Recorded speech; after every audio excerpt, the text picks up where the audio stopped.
ठीक है, तो बच्चों हम लोग आज से रिवीजन स्टार्ट कर रहे हैं ऑडिट के चैप्टर नंबर 10 का। चैप्टर नंबर 10 का नाम है ऑडिट ऑफ बैंक्स। ठीक है, अब देखो ये चैप्टर में कुछ कुछ तो बहुत छोटी छोटी बातें हैं जिनमें ज्यादा रिवीजन करने का कुछ है नहीं, है ना। तो जैसे सबसे पहले एक सिंपल सा टॉपिक है कि हमारी कंट्री में टाइप्स ऑफ बैंक्स कौन कौन से हैं। मोटा मोटी इनको एक बार ऊपर ऊपर से रीड कर लो, ऊपर से इनका कंटेंट पढ़ लो। आपको पता होना चाहिए कि हमारी कंट्री में कमर्शियल बैंक्स होते हैं, और एक लाइन में याद रखो कि कमर्शियल बैंक का मेन काम पब्लिक से एक्सेप्ट करना है डिपॉजिट्स और ग्रांट करना है एडवांसेस। एक रीजनल रूरल बैंक्स होते हैं। रीजनल रूरल बैंक्स में अपने को याद रखना है कि भैया देखो जो रीजनल रूरल बैंक्स होते हैं इनका मेन काम होता है फाइनेंशियल नीड्स को पूरा करना इन द रूरल एरियाज। फिर एक होते हैं कोऑपरेटिव बैंक्स।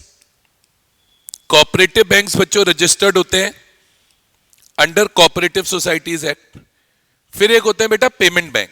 देखो पेमेंट बैंक का कॉन्सेप्ट थोड़ा सा अच्छा है, पेपर में आपसे पूछ सकता है। तो पेमेंट बैंक को ऐसे याद रखो कि जो पेमेंट बैंक है वो लिमिटेड बैंकिंग फैसिलिटीज देते हैं, जैसे डिपॉजिट्स ले सकते हैं, लेकिन इनका मेन पॉइंट है ये कैन नॉट ग्रांट लोन्स, ये लोन्स नहीं दे सकते, कैन नॉट ग्रांट लोन्स और इशू क्रेडिट कार्ड।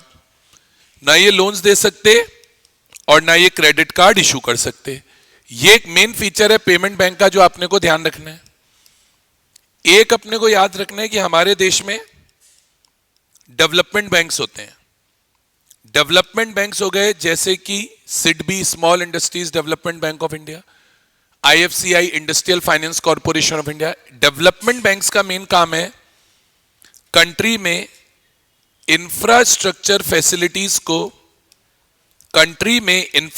फैसिलिटीज को डेवलप कराना। और एक याद रखिए कि हमारी कंट्री में स्मॉल फाइनेंस बैंक्स होते हैं, और याद रखिए कि जो स्मॉल फाइनेंस बैंक्स होते हैं वो जो मेनली लोन प्रोवाइड करते हैं वो अनऑर्गेनाइज्ड सेक्टर्स को, स्मॉल फार्मर्स को, स्मॉल एंड मीडियम एंटरप्राइजेस को, एसएमई को, इनको लोन्स प्रोवाइड करते हैं। तो एक तो आपको बेसिक आइडिया होना चाहिए कि हमारी कंट्री में टाइप्स ऑफ बैंक्स कौन से हैं। एक ये क्वेश्चन आया हुआ है पेपर में, इसलिए अपने को लर्न होना चाहिए। पेपर में पूछ सकता है what are the functions of central bank. Paper में पूछ सकता है what are the functions of central bank, या पेपर में आपसे पूछ सकता है what are the functions of RBI. तो मैं आपको लर्न कराता हूं, पहले बोलना।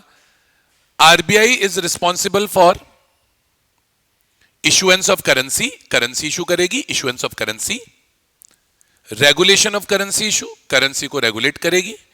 फिर आप बोलो RBI will act as a banker for government and other commercial banks. तो आरबीआई के फंक्शन क्या हो गए? एक तो हो गया issue of currency, RBI currency issue करेगी। एक आरबीआई का फंक्शन हो गया regulating currency issue, RBI currency के इशू को रेगुलेट करेगी, रेगुलेटिंग करेंसी इशू। एक आरबीआई का फंक्शन हो गया acting as banker, RBI as a banker काम करेगी, किसके लिए? फॉर गवर्नमेंट भी एंड फॉर कमर्शियल बैंक्स भी। आरबीआई एज अ बैंकर काम करती है गवर्नमेंट के लिए भी, और आरबीआई एज अ बैंकर काम करती है दूसरे कमर्शियल बैंक्स के लिए भी। ठीक है, अब एक टॉपिक है छोटा सा, मैं ज्यादा डेप्थ में नहीं समझाऊंगा, सिर्फ ब्रीफ में। सर अपने को ये समझना है कि बैंक्स के जो मेन ऑपरेशंस होते हैं, लोन्स देना, एडवांसेस देना, डिपॉजिट एक्सेप्ट करना, credit card, debit card, locker facility, ये सारे ऑपरेशन ब्रांचेस पे होते हैं। बैंक्स के जो अदर ऑफिसेज हैं उनका काम सिर्फ एडमिनिस्ट्रेशन करना है, उनका काम सिर्फ रिस्पॉन्सिबिलिटी फिक्स करना है, अथॉरिटी फिक्स करना है, उनका काम बैंक्स के इंटरनल कंट्रोल सिस्टम्स बनाना है। तो अपन क्या बोलेंगे कि banking operations are conducted only at the branches. Other offices act as controlling authorities और administrative offices. They lay down policies and fix powers and responsibilities. तो अपने को क्या याद रखना है? Banking operations are conducted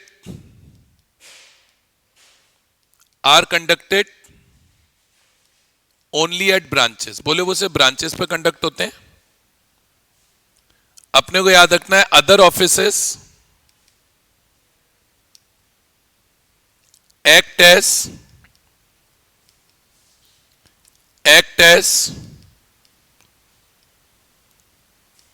controlling offices and lay down policies, internal control system and fix authority and responsibility। तो ये एक छोटा सा इश्यू है जो अपने को याद रहना चाहिए with respect to audit of banks. फिर अगर आप अपनी बुक्स में देखेंगे तो बैंक्स का रेगुलेटरी फ्रेमवर्क है। मैं समरी नोट्स में तो नहीं लिख रहा, कोई भी 4-5 मेन लॉज जो बैंक को अप्लाई होते हैं आप याद रख लें। तो आप बोलिए banks are governed by banking regulation act 1949, reserve bank of India act 1934, companies act 2013, information technology act 2000 और prevention of money laundering act 2002। मेरे हिसाब से ये 5 नेम याद कर लो, ये मेन है। बैंकिंग रेगुलेशन एक्ट याद करो, reserve bank of India act याद करो, state bank of India act याद करो, इंफॉर्मेशन टेक्नोलॉजी एक्ट 2000 याद करो और prevention of money laundering act 2002 याद करो। ठीक है, अच्छा उसके बाद एक टॉपिक और है, याद कर लेना है, मैं ब्रीफ रिवीजन दे देता हूं।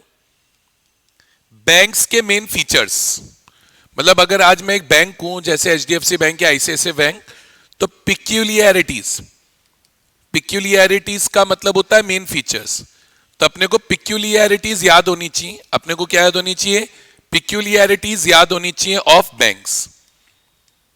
तो बैंक्स के मेन फीचर क्या है? 4 पॉइंट याद कर लो कि बैंक में एक तो ट्रांजेक्शन्स बहुत ज्यादा होते हैं, वॉल्यूमिनस ट्रांजेक्शन्स होते हैं। बोले नंबर ऑफ ट्रांजेक्शन एक बैंक के अंदर बहुत ज्यादा होते हैं। एक ये याद कर लो कि बैंक एक वाइड ज्योग्राफिकल एरिया में फैले हुए होते हैं क्योंकि इनके नंबर ऑफ ब्रांचेस बहुत ज्यादा होते हैं।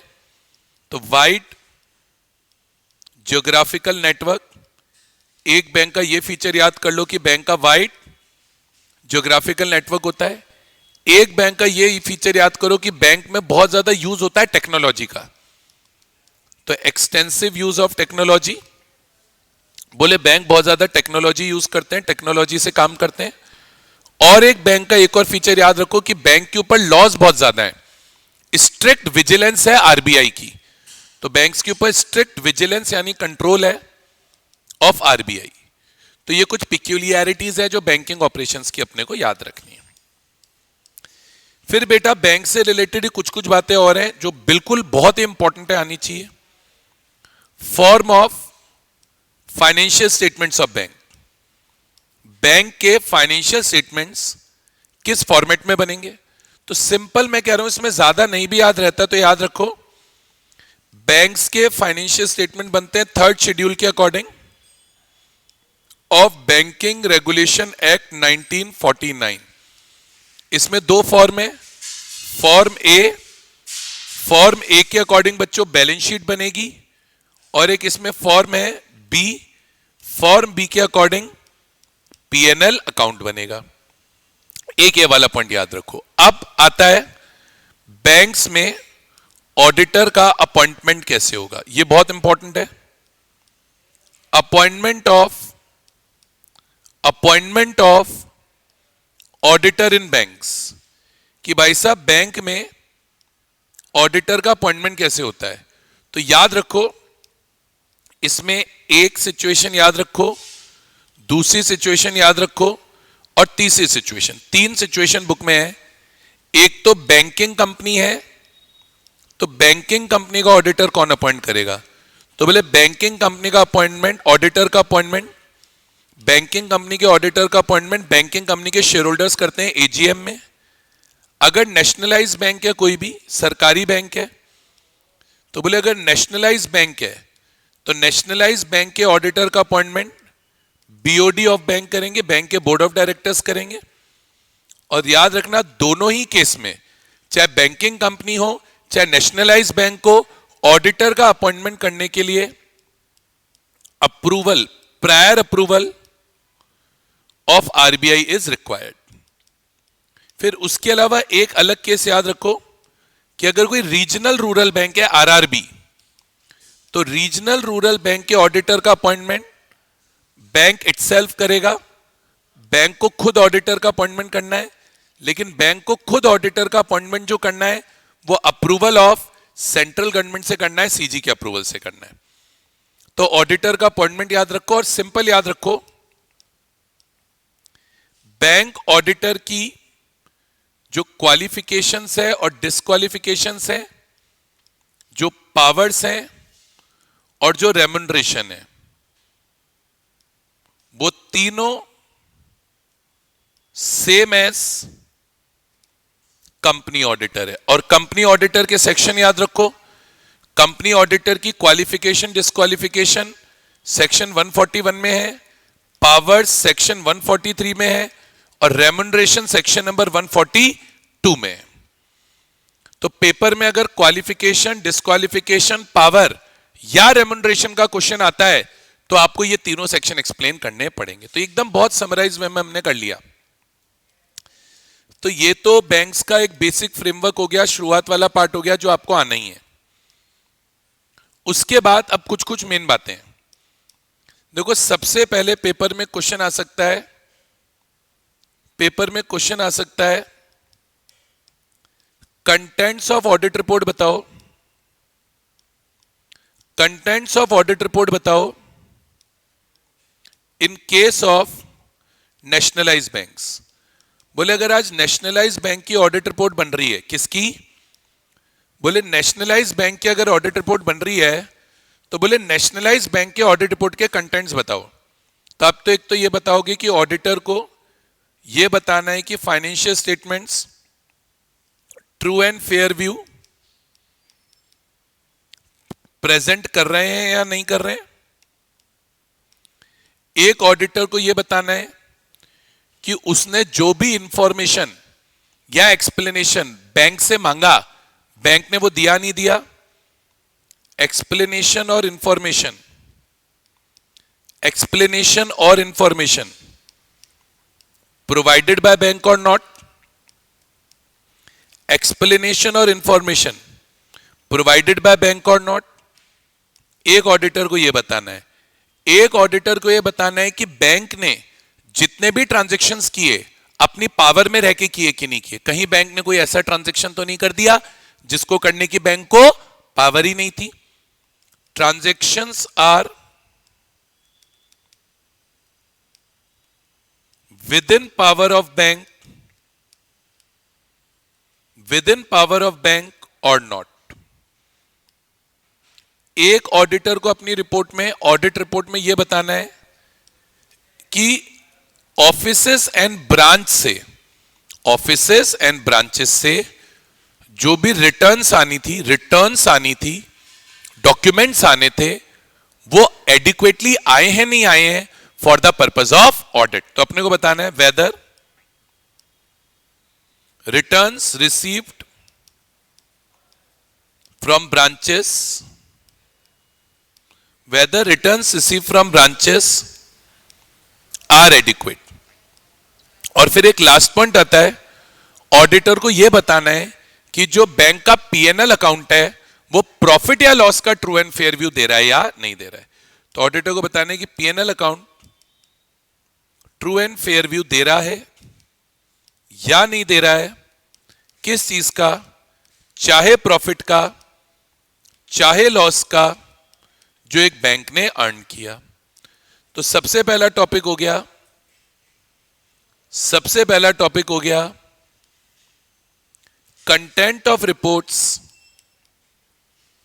इन केस ऑफ नेशनलाइज्ड बैंक्स। अच्छा, अब अपने को यह समझना है, यह वेरी इंपॉर्टेंट है, बैंक्स के केस में बहुत सारी एडिशनल रिपोर्ट्स, बैंक्स के केस में बहुत सारी एडिशनल रिपोर्ट्स एक ऑडिटर को बनानी होती हैं। तो पेपर में क्वेश्चन बन जाता है कि बताओ कौन सी एडिशनल रिपोर्ट्स हैं जो एक ऑडिटर को कौन सी एडिशनल रिपोर्ट्स हैं जो एक ऑडिटर को बैंक ऑडिट के केस में बनानी पड़ेंगी। पेपर में क्या क्वेश्चन बन जाता है कि कौन सी एडिशनल रिपोर्ट्स हैं जो एक ऑडिटर को बैंक ऑडिट के केस में बनानी पड़ेंगी। तो सबसे पहले तो आप ये बताओगे ऑडिटर को इंटरनल कंट्रोल्स की इफेक्टिवनेस पे रिपोर्टिंग करनी है under section 143 subsection 3 clause I of companies act 2013। तो पहली रिपोर्ट हो गई report on operating effectiveness, report on operating effectiveness of internal control systems under section 143 subsection 3 clause I of companies act 2013। चार main point इसमें याद कर लो, आपका काम हो जाएगा। दूसरा याद रखो बैंक्स के केस में एलएफएआर बनती है। LFAR is very important for exams. अभी मैं बता दूंगा एलएफएआर डिटेल में क्या होती है। नेक्स्ट एक रिपोर्ट बनेगी बैंक्स में कंप्लायंस ऑन एसएलआर रिक्वायरमेंट्स पे कि बैंक्स में एसएलआर की जो रिक्वायरमेंट्स हैं उनसे कंप्लायंस हो रहा है कि नहीं हो रहा है। और एक और लर्न कर लो कि ऑडिटर को रिपोर्ट बनानी है कि बैंक में जो भी आरबीआई ने इनकम रिकॉग्निशन के, जो भी आरबीआई ने असेट क्लासिफिकेशन के और जो भी आरबीआई ने प्रोविजनिंग के नॉर्म्स बनाए हैं एंड जो भी आरबीआई ने प्रोविजनिंग के नॉर्म्स बनाए हैं उनसे कंप्लायंस हुई या नहीं हुई। ये चार मेन एडिशनल रिपोर्ट्स भी आप याद कर लेते हो तो काम हो जाएगा।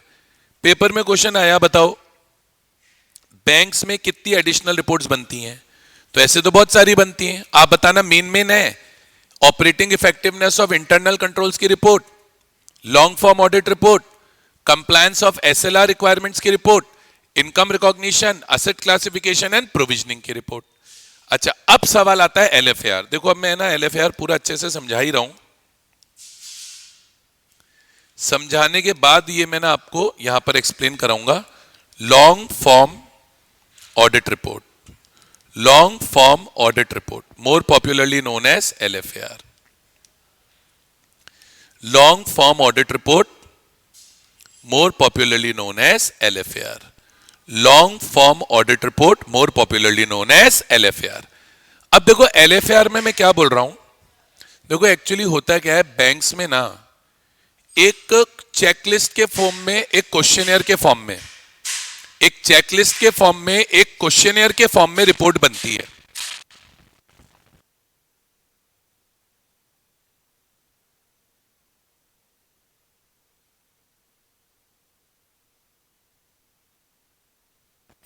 हाँ जी, तो मैं बोल रहा था बैंक्स में क्या होता है एक चेकलिस्ट के फॉर्म में या एक क्वेश्चनियर के फॉर्म में ऑडिट रिपोर्ट बनती है। चाहे चेकलिस्ट के फॉर्म में बोल लो चाहे क्वेश्चनियर के फॉर्म में बोल लो, पर बैंक में क्या होता है चेकलिस्ट या क्वेश्चनियर के फॉर्म में एक ऑडिट रिपोर्ट बनती है। अब ये जो ऑडिट रिपोर्ट बनती है इसके कंटेंट्स क्या रहते हैं।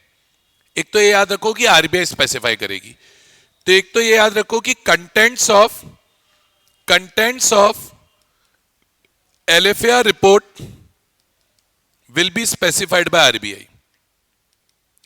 बोले LFAR रिपोर्ट के कंटेंट्स क्या रहेंगे वो आरबीआई स्पेसिफाई करेगी। अच्छा दूसरी चीज ये याद रखो कि ये जो LFAR रिपोर्ट है ये LFAR रिपोर्ट 30 जून तक हर साल आरबीआई को सबमिट होनी होती है। तो याद रखो LFAR report is to be submitted to RBI, is to be submitted to RBI, is to be submitted to RBI till 30th June of every year, till 30th June of every year।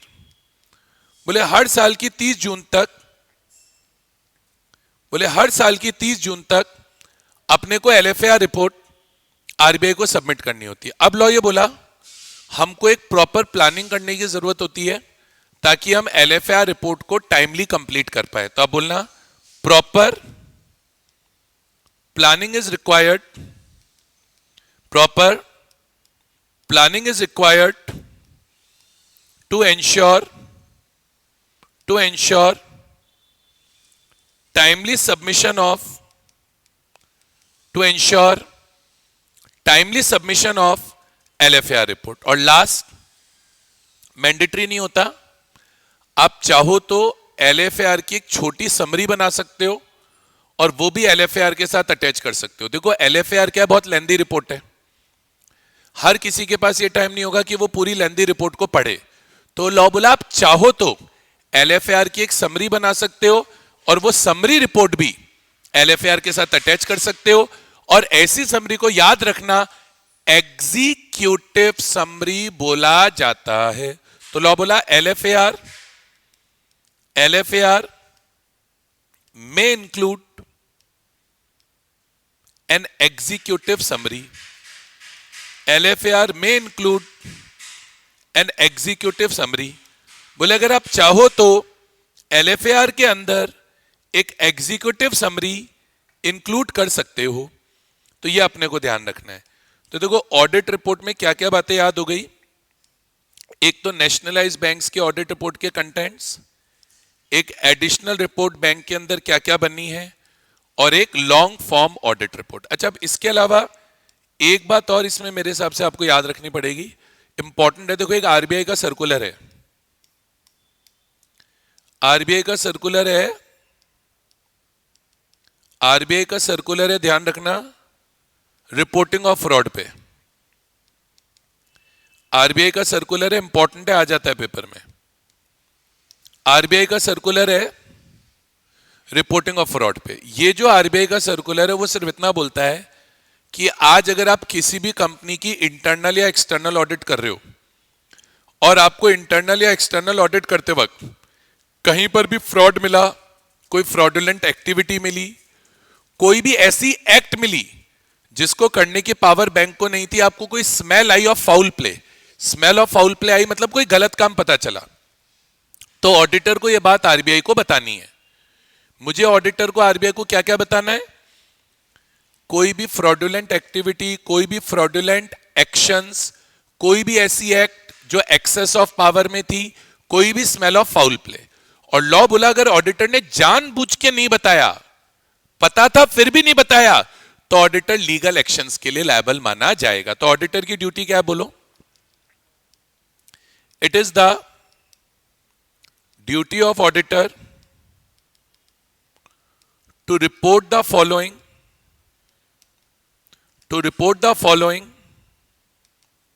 to RBI। बोले कुछ चीजें आपको RBI को report करनी है। क्या क्या report करना है RBI को? बोले एनीथिंग ससेप्टेबल टू फ्रॉड, बोले एनीथिंग ससेप्टेबल टू फ्रॉड, बोले कहीं पर भी फ्रॉड है, एनीथिंग ससेप्टेबल टू फ्रॉड, कोई भी फ्रॉड्यूलेंट एक्टिविटी, कहीं पर भी फ्रॉड हो रहा है, कोई भी act in excess of power, bank ने कोई ऐसा काम किया जो करने की उसे पावर नहीं है, या कहीं पर भी हमें लग रहा है कुछ गलत हो रहा है, smell of any foul play, smell of any foul play यानी हमें कहीं पे भी लग रहा है कि कुछ गलत हो रहा है, तो ऑडिटर को या RBI को रिपोर्ट करना है। और याद रखना बोलना, any deliberate failure on part of auditor to report the fraud will make him liable for legal action। तो आपको याद रखना है any deliberate failure on part of auditor to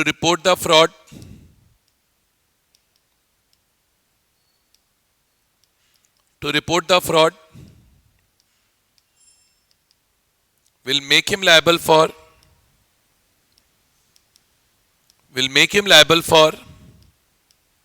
legal action, will make him liable for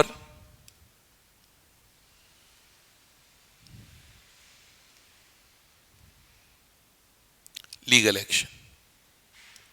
ठीक है, ये कहानी है बच्चों।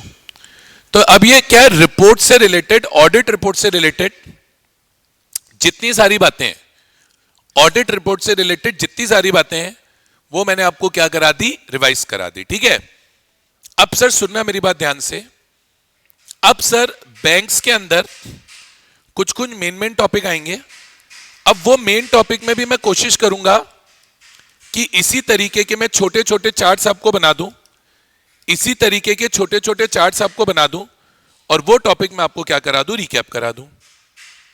जैसे आप बैंक्स में लोन एंड एडवांसेस का इश्यू आता है, तो सबसे पहले तो याद रखो बैंक्स में जो टाइप्स ऑफ एडवांसेस होते हैं वो दो तरीके के होते हैं। एक होती है फंडेड फैसिलिटीज, एक तो होती है फंडेड फैसिलिटीज और एक होती है नॉन फंडेड फैसिलिटीज। एक तो फंडेड फैसिलिटीज होती है और एक नॉन फंडेड। देखो फंडेड फैसिलिटी में क्या होता है, बैंक एक्चुअल में आपको लोन देता है, और नॉन फंडेड में क्या होता है, बैंक आपको लोन वोन नहीं देता, सिर्फ आपके फेवर में गारंटी दे देता है कि सामने वाले ने तुम्हारा पैसा नहीं चुकाया तो बैंक बोल रहा है कि मैं चुका दूंगा। तो फंडेड फैसिलिटीज में क्या होता है, आप बोलो in case of funded facilities, in case of funded facilities there is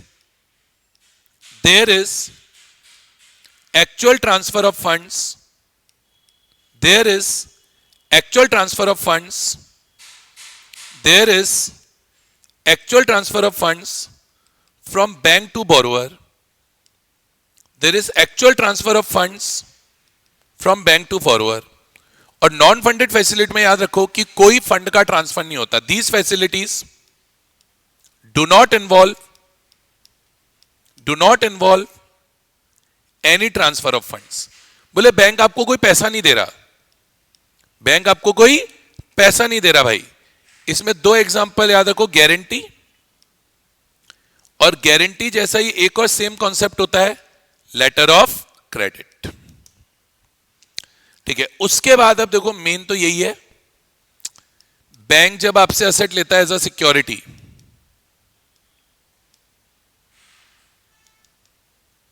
तो सिक्योरिटी के टाइप्स देखो, टाइप्स तो सोच लेंगे पहले। सिक्योरिटी के दो टाइप्स होते हैं बेसिक। एक होता है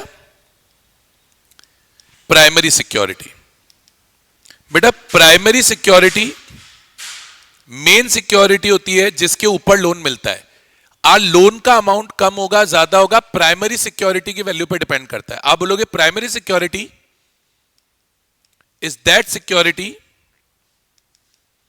against which, primary security is that security against which credit has been extended or given by bank। Sir bank loan ही इस फैसिलिटी प्राइमरी सिक्योरिटी के बेसिस पे देता है। फिर एक होती है कोलेट्रल। अब जो कोलेट्रल होती है वो सिर्फ एक एडिशनल सिक्योरिटी होती है, ये चाहे 100 करोड़ की हो। लोन अमाउंट कोलेट्रल सिक्योरिटी की वैल्यू पर डिपेंड नहीं करता, ये तो एक्स्ट्रा सेफ्टी के लिए।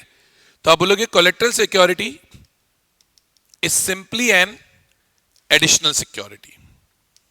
अच्छा, अब आप चाहे प्राइमरी सिक्योरिटी दो चाहे आप सेकेंडरी सिक्योरिटी दो, सिक्योरिटी के फॉर्म में क्या रखवा सकते हो, आप गुड्स को सिक्योरिटी में रखवा सकते हो, गोल्ड ऑर्नामेंट्स को आप सिक्योरिटी के तौर पे रखवा सकते हो, आप प्लांटेशंस को सिक्योरिटी के फॉर्म में रखवा सकते हो, आप सिक्योरिटी में प्लांट एंड मशीनरी रखवा सकते हो, आप सिक्योरिटी में इमूवेबल प्रॉपर्टी रखवा सकते हो। पॉइंट ये है जो भी एसेट आप सिक्योरिटी में रखवा रहे हो, मैं क्या बोल रहा हूं, पॉइंट ये है कि जो भी एसेट आप सिक्योरिटी में रखवा रहे हो वो या तो प्राइमरी होगा या सेकेंडरी। प्राइमरी वो सिक्योरिटी है जिसके अगेंस्ट लोन मिला है, against which credit has been extended, और कोलेट्रल सिक्योरिटी फिर एक्स्ट्रा सेफ्टी के लिए होती है। आज कोलेट्रल सिक्योरिटी की वैल्यू कितनी है उस पर लोन अमाउंट डिपेंड नहीं करता। अब सर ये एग्जाम के लिए वेरी वेरी इंपॉर्टेंट टॉपिक है जब मैं आगे टॉपिक बता रहा हूं, which is mode of creation of security. Asset को गिरवी रखवाने के तरीके, mode of creation of security, ये बहुत इंपॉर्टेंट है पेपर के लिए, वेरी वेरी इंपॉर्टेंट टॉपिक है, mode of creation of security. ठीक है, अब अगर आपसे कोई पूछे कि भाई साहब mode of creation of security बताओ, तो सबसे पहले तो आप बोलना मॉर्टगेज। और याद रखिए मॉर्टगेज हमेशा क्रिएट होती है इमूवेबल प्रॉपर्टी पे। याद रखिए मॉर्गेज हमेशा क्रिएट होती है इमूवेबल प्रॉपर्टी पे। अब मॉर्गेज अगर रजिस्टर्ड मॉर्गेज है तो याद रखिए रजिस्टर्ड मॉर्गेज वो मॉर्गेज होती है जहां पे मॉर्गेज डीड बनाकर, जहां पे एक डीड बनाकर प्रॉपर्टी को गिरवी रखा जा रहा है, और एक होती है याद रखिए इक्विटेबल मॉर्गेज। तो याद रखिए इक्विटेबल मॉर्गेज में कोई डीड नहीं बनती प्रॉपर्टी को गिरवी रखवाने के लिए, सिर्फ यहां पे मेयर डिलीवरी होती है, मेयर डिलीवरी होती है ऑफ टाइटल डीड। मतलब हम अपनी प्रॉपर्टी की टाइटल डीड सामने वाले को दे देते हैं, यहां पे मेयर डिलीवरी होती है ऑफ टाइटल डीड। अच्छा, मॉर्गेज के बाद आता है प्लेज। अब देखो प्लेज और साथ में सीख लो हाइपोथिकेशन। ज्यादा डेप्थ में नहीं बात करके एक सिंपल कॉन्सेप्ट अपन सीखेंगे प्लेज का और हाइपोथिकेशन का। देखो प्लेज और हाइपोथिकेशन दोनों में खास बात ये होती है कि प्लेज भी मूवेबल प्रॉपर्टी पे ही क्रिएट होती है और हाइपोथिकेशन भी मूवेबल प्रॉपर्टी पे ही क्रिएट होता है। प्लेज में क्या होता है, देखो प्लेज में क्या होता है, हम क्या करते हैं कि गुड्स का जो पोजेशन होता है वो बैंक को दे देते हैं। जैसे मैंने गोल्ड ज्वेलरी गिरवी रखी तो गोल्ड ज्वेलरी का पोजेशन मैं किसको दे दूंगा, बैंक को दे दूंगा, लीगल ओनरशिप हमारे पास रहेगी। तो आप बोलोगे in case of pledge there is transfer of physical possession of goods, there is transfer of physical possession of goods to bank, but legal ownership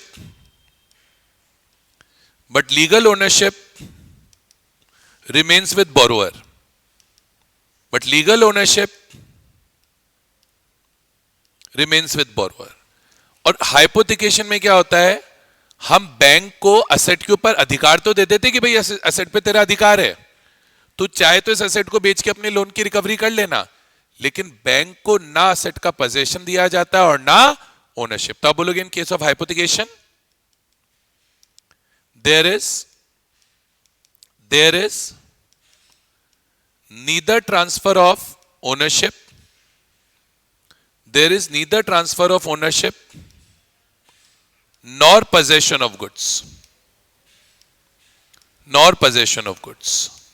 only charge is created in favor of bank। हम से bank के favour में क्या create करते हैं, charge create करते हैं। Only charge is created in favour of bank. तो एक तो मॉर्गेज हो गया, एक प्लेज हो गया, एक हाइपोथिकेशन हो गया।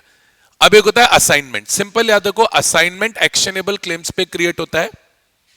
अगर आप सिक्योरिटी के तौर पे कोई एक्शनेबल क्लेम रखवा रहे हो, एक्शनेबल क्लेम क्या होता है, कोई भी आउटस्टैंडिंग मनी जिसको रिकवर करने के लिए कोर्ट केस हो सकता है। मैंने आपको जीएसटी में भी पढ़ाया है एक्शनेबल क्लेम क्या है। तो एक्शनेबल क्लेम की जो डेफिनेशन आपने जीएसटी में पढ़ी है सेम आप यहां पर लिख सकते हो। मेन आपको याद रखना है, एक्शनेबल क्लेम्स अगर बैंक को एज अ सिक्योरिटी दिए जा रहे हैं तो एक्शनेबल क्लेम्स का असाइनमेंट होता है।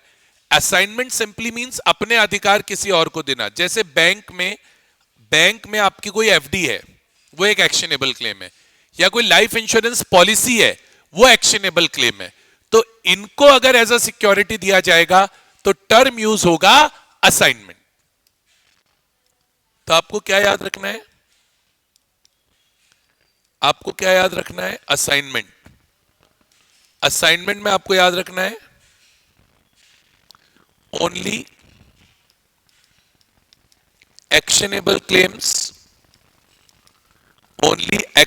claims such as life insurance policies can be provided as security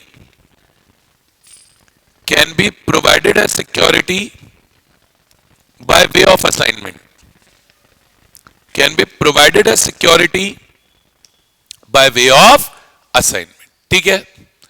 और एक पॉइंट और इसमें याद रखो, एक लियन है, लियन में ज्यादा कुछ याद रखने का है नहीं, तो मैंने उसमें इतना कुछ बताया नहीं है। एक पॉइंट जो इसमें मेन है वो है सेट ऑफ। याद रखना सेट ऑफ बैंक का लीगल राइट है, ये राइट लॉ बैंक को देता है, आरबीआई बैंक को देता है। आरबीआई बैंक को यह राइट देता है कि मान लो तुम्हारा एक बोरोवर है, उस बोरोवर का लोन अकाउंट आउटस्टैंडिंग चल रहा है और लोन अकाउंट का डेबिट बैलेंस चल रहा है, और उसी सेम बोरोवर का बैंक के पास कोई अकाउंट है, चाहे सेविंग अकाउंट चाहे करंट अकाउंट, और उस सेविंग अकाउंट और करंट अकाउंट में पैसा पड़ा हुआ है, यानी सेविंग अकाउंट या करंट अकाउंट में क्रेडिट बैलेंस बढ़ा हुआ है। तो लॉ बोला जो क्रेडिट बैलेंस सेविंग अकाउंट या करंट अकाउंट में पड़ा हुआ है, उस बैलेंस से आउटस्टैंडिंग लोन के डेबिट बैलेंस को एडजस्ट किया जा सकता है। इसी को लॉ ने बोला हम क्या बोलते हैं, सेट ऑफ। तो आप बोलेंगे set of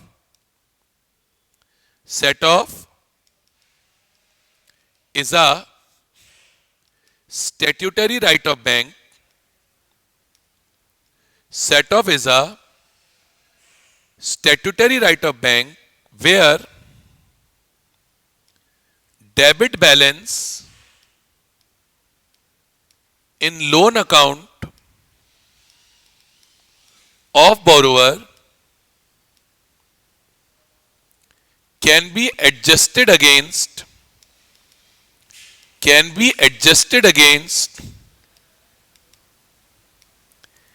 any credit balance of same borrower, any credit balance of same borrower in savings or current account।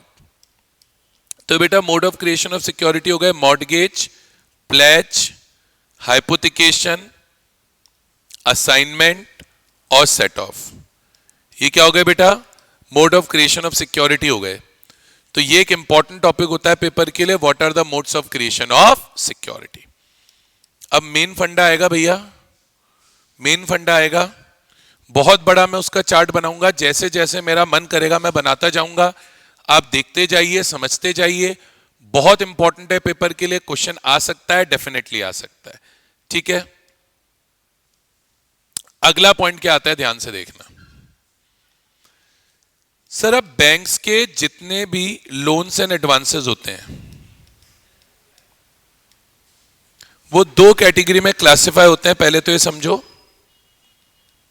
Banks के जितने भी क्या होते हैं बेटा, लोन्स एंड एडवांसेस होते हैं। पहले तो याद रखो, बैंक के लोन एंड एडवांसेस दो कैटेगरी में क्लासिफाई होते हैं। एक कैटेगरी तो होती है परफॉर्मिंग एडवांसेस की। परफॉर्मिंग एडवांसेस को याद रखिए स्टैंडर्ड एसेट्स बोलते हैं। क्या बोलते हैं, स्टैंडर्ड एसेट्स। बैंक को अपने स्टैंडर्ड एसेट्स पे प्रोविजन बनाना होता है। बैंक को अपने स्टैंडर्ड एसेट्स पे क्या बनाना होता है, प्रोविजन। और याद रखिए स्टैंडर्ड एसेट्स पे प्रोविजन बनता है लोन अमाउंट का 0.40%, ठीक है। अब आपसे कोई पूछे परफॉर्मिंग एडवांसेस क्या है, तो आप बोलेंगे विच आर नॉट एनपीए। बोले जो एनपीए नहीं है, जो एनपीए नहीं है वो परफॉर्मिंग एडवांस है। परफॉर्मिंग एडवांस पे यानी स्टैंडर्ड एसेट पे प्रोविजन कितना बनेगा, लोन अमाउंट का 0.40%। परफॉर्मिंग एडवांस क्या है, जो एनपीए नहीं है। अच्छा फिर ये भी याद रखिए कि जो परफॉर्मिंग एडवांसेस होते हैं, जो परफॉर्मिंग एडवांसेस होते हैं या फिर जो स्टैंडर्ड एसेट होते हैं वो भी फर्दर क्लासिफाई होते हैं in the category of special mention accounts, in the category of special mention account, more popularly known as SMA. अब एसएमए भी याद रखिए तीन होते हैं। एक होता है एसएमए जीरो। एसएमए जीरो वो है जो ओवर ड्यू है अप टू 30 डेज। फिर होता है एसएमए वन। एसएमए वन होता है जो ओवर ड्यू है 31 डेज से लेकर 60 डेज के बीच में। फिर एक होता है एसएमए टू। एसएमए टू वो होता है जिसका ओवरड्यू पीरियड 61 डेज से लेकर,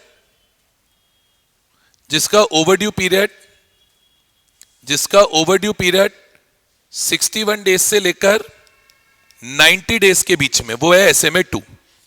तो ये तो अपनी परफॉर्मिंग एडवांसेस की कैटेगरी कवर हो गई है ना।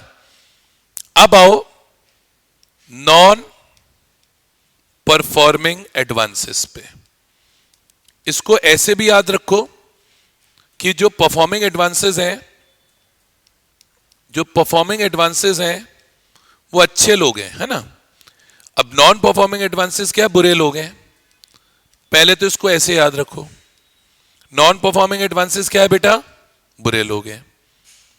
अब नॉन परफॉर्मिंग एडवांसेस क्या होते हैं बेटा, नॉन परफॉर्मिंग एडवांसेस क्या होते हैं।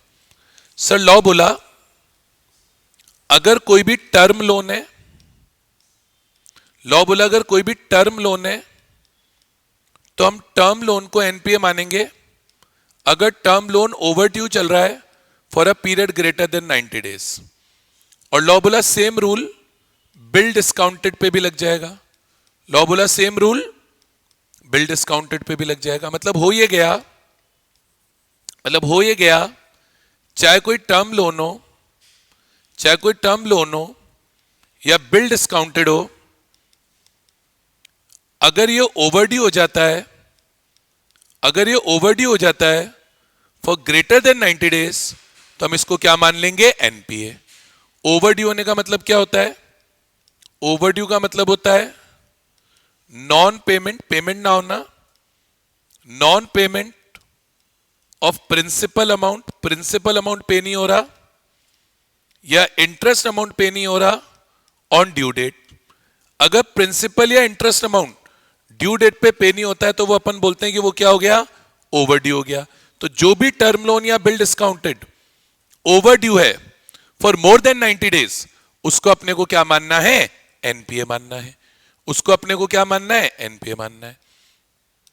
फिर अगला पॉइंट आता है बेटा, इन्होंने बोला कि अगर कोई loan account out of order है, या ऐसे मत समझो, ऐसे समझो सीसीओडी अकाउंट अगर है और सीसीओडी अकाउंट क्या हो जाता है, बोले आउट ऑफ ऑर्डर हो जाता है फॉर ग्रेटर देन 90 डेज।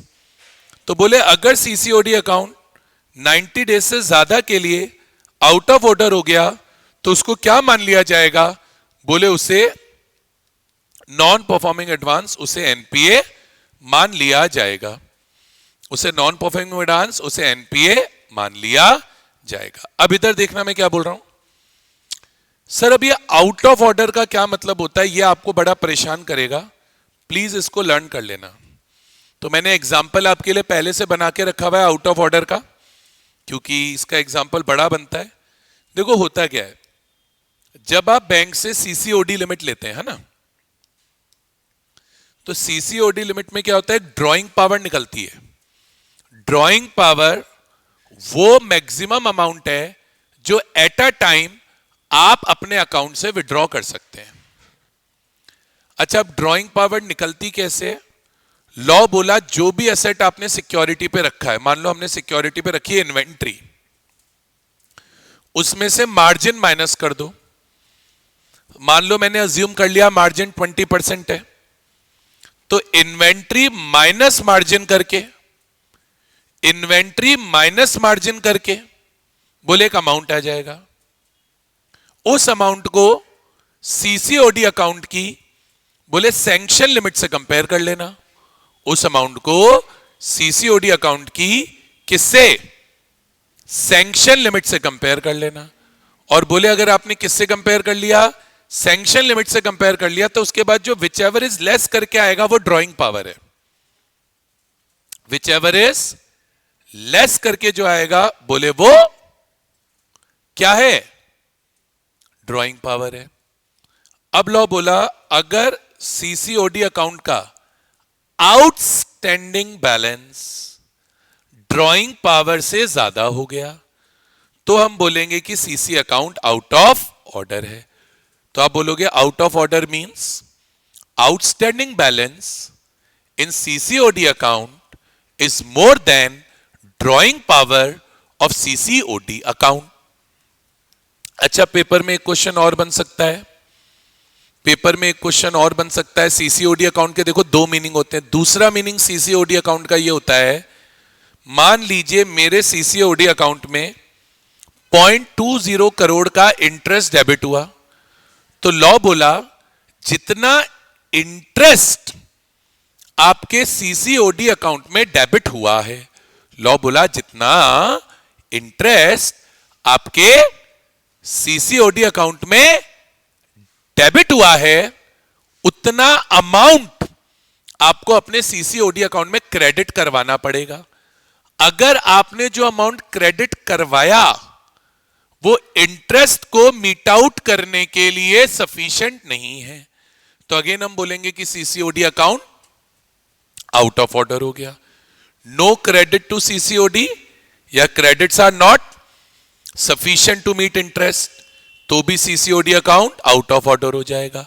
और वही सीसीओडी अकाउंट अगर आउट ऑफ ऑर्डर हो गया मोर देन 90 डेज के लिए, तो it will be classified as NPA. I hope एक बार इस वाले पॉइंट में मैं रिप्लाई चाहूंगा। ये सीसीओडी वाला पॉइंट आप लोगों को क्लियर है या ये सीसीओडी वाला अकाउंट पॉइंट आपको क्लियर नहीं है, बोल दीजिए। क्लियर है? चलिए अगला पॉइंट आता है बेटा पीए एनपीए की क्लासिफिकेशन में एग्रीकल्चरल एडवांसेस का। तो लॉ यही बोलता है कि एग्रीकल्चरल एडवांसेस अगर शॉर्ट ड्यूरेशन क्रॉप का है तो उसे एनपीए मानेंगे। अगर लोन ओवरड्यू हो जाए, अगर लोन ओवरड्यू हो जाए फॉर 2 क्रॉप सीजन्स, और अगर लोन लॉन्ग ड्यूरेशन क्रॉप का है, अगर लोन लॉन्ग ड्यूरेशन क्रॉप का है तो उसे एनपीए मानेंगे, उसे एनपीए मानेंगे अगर वो ओवरड्यू हो जाए for 1 crop season. Crop season क्या होता है? बीज बोने से फसल कटने तक का समय। शॉर्ट ड्यूरेशन क्रॉप्स क्या है? जिनका क्रॉप सीजन 1 साल से कम है। लॉन्ग ड्यूरेशन क्रॉप्स क्या है? जिनका क्रॉप सीजन 1 साल से ज्यादा है। ठीक है, ये तो सर एनपीए बनने का क्राइटेरिया हो गया कि किस लोन को कब एनपीए माना जाएगा। तो टर्म लोन्स का भी हो गया ओवरड्यू हो जाए 90 डेज से ज्यादा के लिए, सीसीओडी का हो गया कि आउट ऑफ ऑर्डर हो जाए 90 डेज से ज्यादा के लिए, और एग्रीकल्चरल एडवांसेस का हो गया कि 2 क्रॉप सीजन या 1 क्रॉप सीजन तक लोन क्या हो जाए? आउटस्टैंडिंग हो जाए। ठीक है, ओवरड्यू हो जाए, जो भी है। अब सर आगे अपने को समझना है, आगे अपने को समझना है जो भी नॉन परफॉर्मिंग एडवांसेस हैं, जो भी क्या है नॉन परफॉर्मिंग एडवांसेस हैं, वो फर्दर क्लासिफाई होते हैं 3 कैटेगरी में। जो नॉन परफॉर्मिंग एडवांसेस हैं वो फर्दर क्लासिफाई होते हैं 3 कैटेगरी में। कौन सी 3 कैटेगरी में?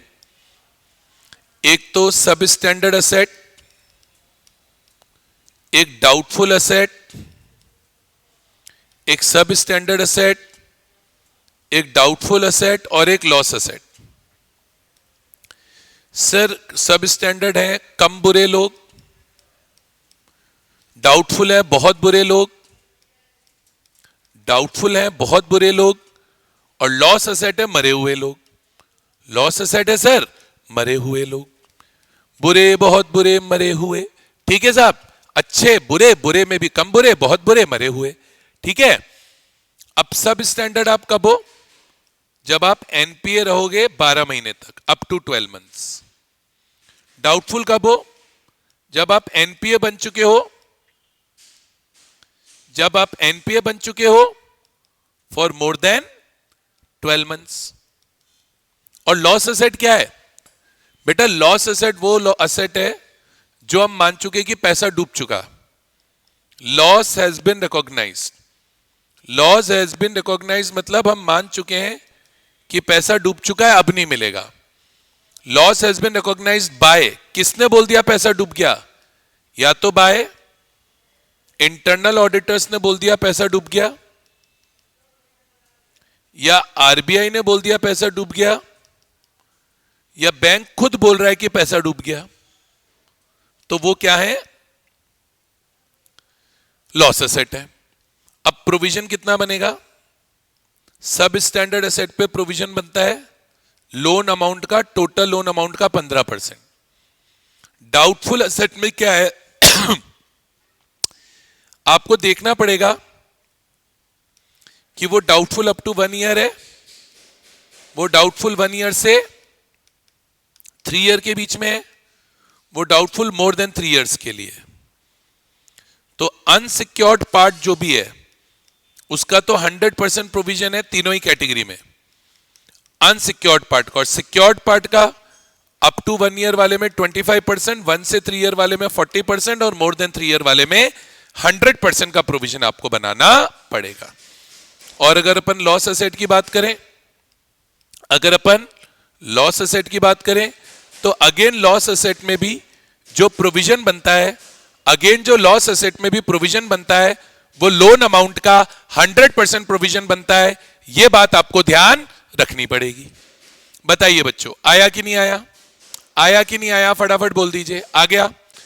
तो परफॉर्मिंग एडवांसेस का रूल हो गया, नॉन परफॉर्मिंग एडवांसेस का रूल हो गया। नॉन परफॉर्मिंग एडवांसेस में भी टर्म लोन हो गए, सीसीओडी हो गए, एग्रीकल्चर एडवांस हो गए। एग्रीकल्चर एडवांस में भी सब स्टैंडर्ड एसेट हो गया, डाउटफुल एसेट हो गया, लॉस एसेट हो गया, ये हो गया। अब सर साथ के साथ एक चीज और पढ़ो, साथ की साथ एक चीज और पढ़ो जो मैं बोल रहा हूं, मैं फिर बोल रहा हूं, साथ की साथ एक चीज और पढ़ो जो मैं आपको बोल रहा हूं। सर इनके इनकम रिकॉग्निशन नॉर्म्स और पढ़ो। तो अब याद रखना, परफॉर्मिंग एडवांसेस पे जो भी इनकम आएगी, किस पे? परफॉर्मिंग एडवांसेस पे जो भी इनकम आएगी वो इनकम रिकॉर्ड की जाएगी ऑन अक्रूवल बेसिस। तो आप याद रखना, income will be recorded, income will be recorded on accrual basis as there is no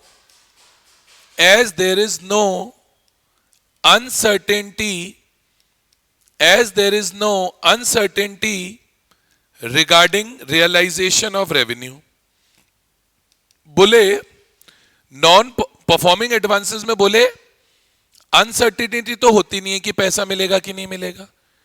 बोले क्योंकि अनसर्टेनिटी नहीं होती है कि पैसा मिलेगा या नहीं मिलेगा, तो बोले क्योंकि अनसर्टेनिटी नहीं है कि पैसा मिलेगा या नहीं मिलेगा, तो आपको इनकम जो रिकॉर्ड करनी है बोले अक्रूवल बेसिस पर करनी है। आपको इनकम जो रिकॉर्ड करनी है बोले अक्रूवल बेसिस पे करनी है। और लॉ बोला अगर नॉन परफॉर्मिंग एडवांसेस हैं तो बोले नॉन परफॉर्मिंग एडवांसेस में क्या होता है, इनकम की रिकवरी होएगी या इनकम की रिकवरी नहीं होएगी, इसके रिगार्डिंग अनसर्टेनिटी आ जाती है। तो क्योंकि इनकम की रिकवरी को लेकर अनसर्टेनिटी आ जाती है तो बोले इसकी इनकम आप रियलाइजेशन बेसिस या कैश बेसिस पर रिकॉर्ड करना। तो इन्होंने बोला since there is uncertainty regarding realization of income, comma, it should be recorded on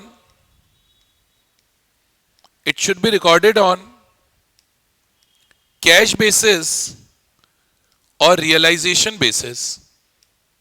It should be recorded on cash basis और रियलाइजेशन बेसिस। बोले उसको कैश बेसिस पे या रियलाइजेशन बेसिस पे रिकॉर्ड करना। अब इसमें मेन आपको याद रखना है एक रिवर्सल ऑफ इनकम का पॉइंट, इसमें मेन आपको ध्यान रखना है एक रिवर्सल ऑफ इनकम का पॉइंट। आपको याद रखना है कि अगर हमने किसी असेट को एनपीए माना तो जिस दिन असेट को एनपीए माना उससे पहले जो इनकम्स अक्रूवल बेसिस पर रिकॉर्ड कर चुके थे, उससे पहले जो इनकम्स अक्रूवल बेसिस पर रिकॉर्ड कर चुके थे लेकिन रिसीव नहीं हुई थी, अक्रूवल बेसिस पर रिकॉर्ड तो कर चुके थे पर रिसीव नहीं हुई थी, बोले उस इनकम का रिवर्सल कर देना, बोले उस इनकम का रिवर्सल कर देना, बोले रिवर्स कर देना उस इनकम को। तो इन्होंने क्या बोला, where asset is classified as NPA where asset is classified as NPA for the first time, comma, any income recorded on accrual basis before that which has not been realized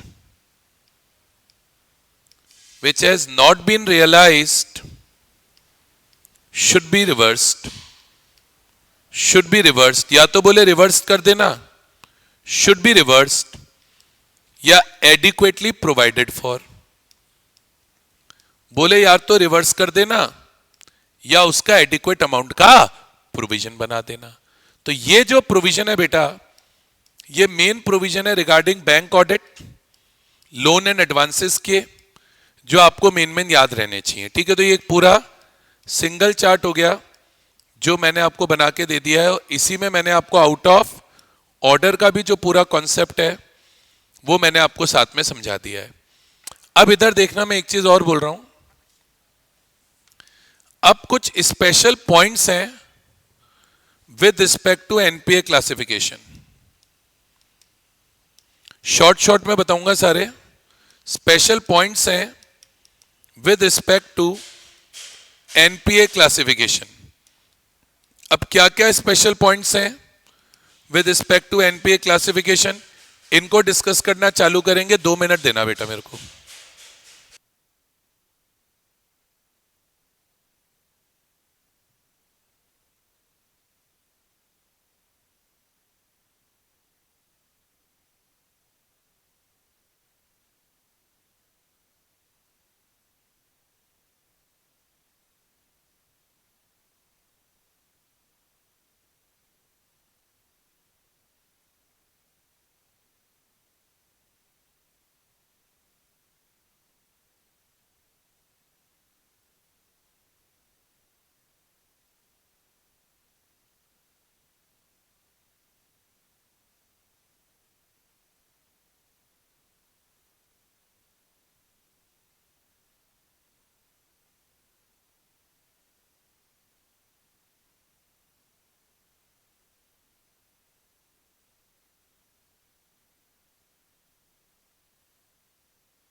हाँ जी, आइए बात करेंगे बेटा आगे.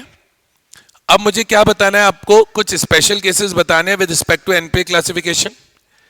इसमें पहले तो याद रखिए कि जो पीए और एनपीए का क्लासिफिकेशन है, जो पीए और एनपीए का क्लासिफिकेशन है वो बोरोवर वाइज है. बोरोवर वाइज है मतलब जैसे एक बैंक से मैंने मल्टीपल लोन्स लिए हुए हैं. मान लीजिए आपने किसी भी बैंक से मल्टीपल लोन लिए हुए हैं और आपका कोई एक लोन एनपीए हो गया, तो लॉ बोला अगर आपका कोई एक लोन एनपीए हो गया तो आपके सारे के सारे लोन्स को एनपीए मान लिया जाएगा. तो एक तो याद रखना है. एक याद रखिए, accounts regularized near about balance sheet date. Accounts regularized near about balance sheet date. अब ये क्या पॉइंट है, account regularize near about balance sheet date.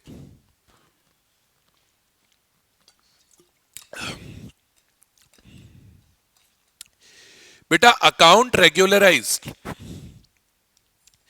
Near about balance sheet date का कॉन्सेप्ट है कि मान लीजिए कोई अकाउंट में इनहेरेंट वीकनेस है, सामने वाले की फाइनेंशियल पोजीशन बहुत खराब है और सामने वाला पैसा चुका ही नहीं रहा, बस उसने ईयर एंड पे थोड़ा बहुत पैसा डाल दिया अपने अकाउंट में एनपीए जाने से बचने के लिए, अपने अकाउंट को एनपीए में जाने से बचाने के लिए साल के एंड में थोड़ा बहुत पैसा डाल दिया, वरना तो डिफॉल्ट ही कर रहा था।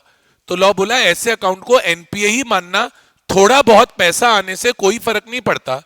तो लॉ बोला where any account shows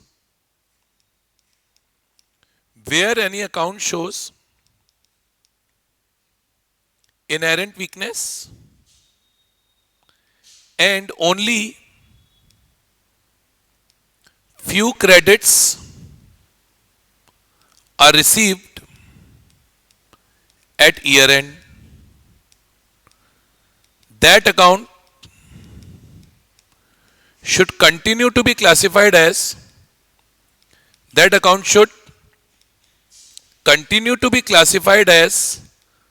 NPA. बोले ऐसे अकाउंट को एनपीए मानना, that account should continue to be classified as NPA. अब ये मैंने भैया वेरी वेरी इंपॉर्टेंट है, गवर्नमेंट गारंटीड एडवांसेस, ऐसे एडवांसेस जिन पे गवर्नमेंट की गारंटी है। मतलब आज मान लीजिए आप बैंक से कोई लोन लेते हैं, और गवर्नमेंट आपके फेवर में गारंटी दे देती है बैंक को, गवर्नमेंट आपके फेवर में बैंक को गारंटी दे देती है, गवर्नमेंट आपके फेवर में बैंक को यह गारंटी दे देती है कि अगर आपने लोन नहीं चुकाया तो गवर्नमेंट चुका देगी। तब लॉ बोला ये देखना पड़ेगा कि उस पर गारंटी सेंट्रल गवर्नमेंट की है या उस पर गारंटी स्टेट गवर्नमेंट की है। लॉ बोला अगर किसी लोन पर सेंट्रल गवर्नमेंट की गारंटी है तो उस लोन को एनपीए नहीं मानना है और उस पर प्रोविजन भी नहीं बनाना है, एनपीए भी नहीं बनाना और प्रोविजन भी नहीं बनाना। वो एग्जेम्प्टेड है from NPA classification and provisioning norms. NPA classification से भी एग्जेम्प्टेड है और प्रोविजनिंग नॉर्म से भी एग्जेम्प्टेड है, provided guarantee is not repudiated, provided government ने गारंटी को कैंसिल नहीं किया हो, provided guarantee is not repudiated. लेकिन याद रखना जो एग्जेम्पशन है वो एनपीए क्लासिफिकेशन से भी है और प्रोविजनिंग से भी है, लेकिन इनकम रिकॉग्निशन से नहीं है। याद रखना इस केस में भी जो क्लासिफिकेशन है वो इनकम रिकॉग्निशन से नहीं है, इनकम तो कैश बेसिस पर ही बुक होगी अगर लोन एनपी हो गया। तो याद रखना नो एग्जेम्पशन फ्रॉम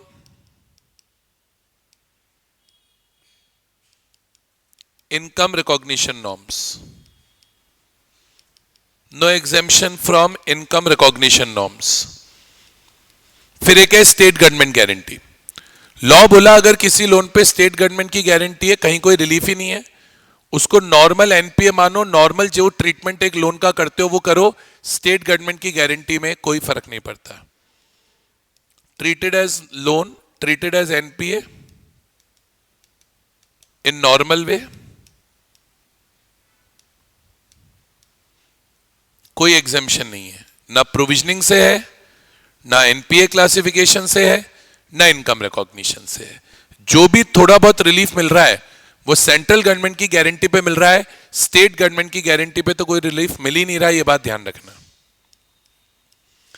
तो एक पीए एनपीए क्लासिफिकेशन का हो गया पॉइंट, बोरोअर वाइज होगा। एक अकाउंट को अगर बैलेंस शीट डेट पर रेगुलराइज कर दिया, near about balance sheet date regularise कर दिया तो क्या होगा, ये वाला पॉइंट हो गया। एक अपना पॉइंट हो गया गवर्नमेंट एडवांसेस का। एक पॉइंट और याद रखना, अगर कंजोर्शियम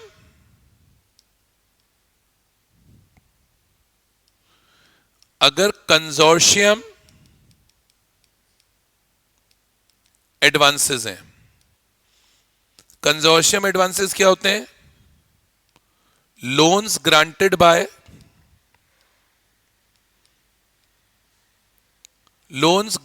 by two or more banks together. जैसे आज मान लीजिए HDFC ने, ICICI ने और यस बैंक ने, इन तीनों ने मिलकर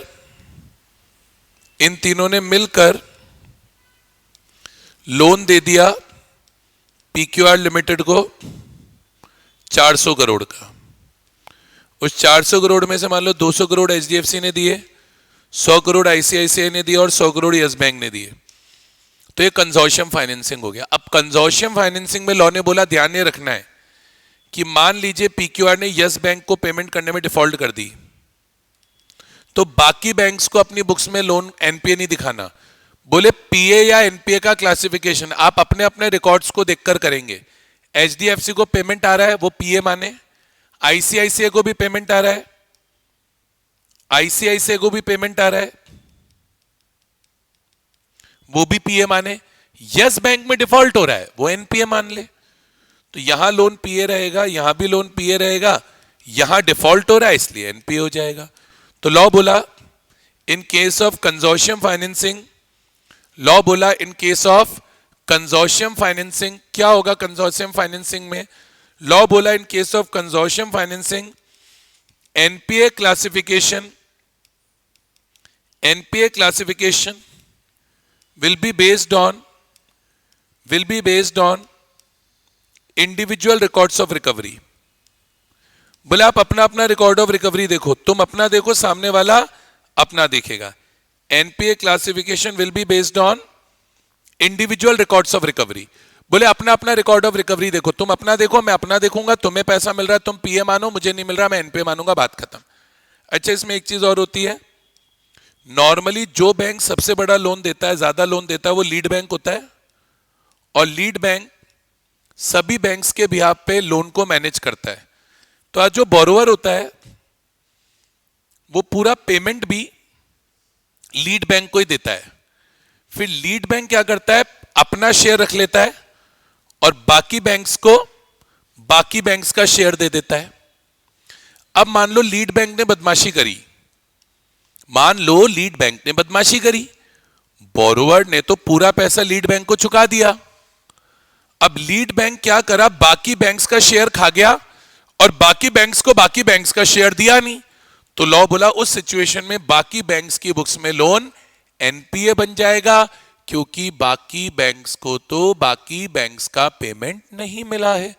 तो लॉ बोला where lead bank does not give share of payment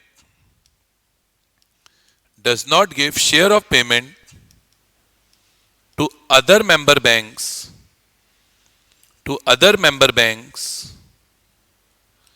then loan will be classified as NPA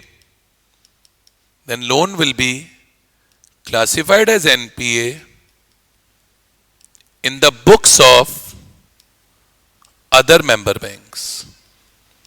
Then loan will be classified as NPA in the books of other member banks। ये बेटा कंजोर्शियम advancing का concept हो गया। I hope आया होगा आपको। कंजोर्शियम advancing हो गई, गवर्नमेंट गारंटेड एडवांस हो गया, accounts regularise near about balance sheet date हो गया, और PA NPA क्लासिफिकेशन हो गया। बेटा अगर आपको किसी को भी कंसोर्शियम एडवांसिंग में कोई डाउट हो तो मेरे से पूछो, नहीं तो आगे बढ़ो, ठीक है। अगला पॉइंट आता है erosion in value of security. इसमें सिंपल दो बात याद रखिए,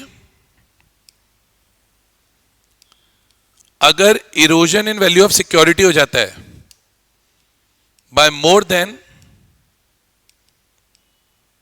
50% of value compared to value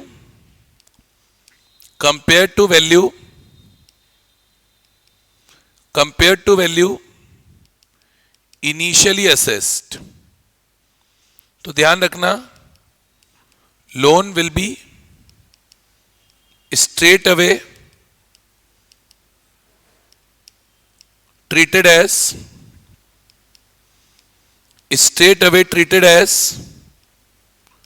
doubtful asset। और याद रखना अगर value of security less than 10% रह जाती है ऑफ आउटस्टैंडिंग लोन, तो लोन को हम स्ट्रेट अवे लॉस एसेट मान लेते हैं। ये दो बातें आपको ध्यान रखनी पड़ेंगी। यहां तक क्लियर है? एक बात और अपने को याद रखनी है, सर अगर एडवांस दिया गया है अगेंस्ट एनएससी, केवीपी या आईवीपी या टर्म डिपॉजिट,